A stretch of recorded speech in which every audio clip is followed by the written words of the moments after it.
Hello YouTube, I'm Shauna, this is Andrew, and we are Airstream Wheeler. We're starting a brand new series in a brand new season. Go ahead Andrew, tell them. We paid $25,500 for a flooded, salvaged Airstream by accident. Sight unseen.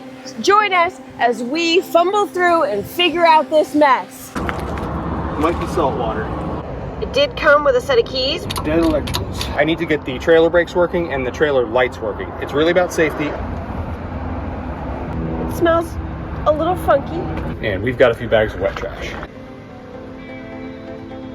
But right now it's about just picking up the mud and drying stuff out. All right, let's get the tester and see if we have power. So far, I haven't found anything we can't fix. That, I don't think I can save it. I'm starting to feel the squeeze and the anxiety. We really can't own two trailers with one truck.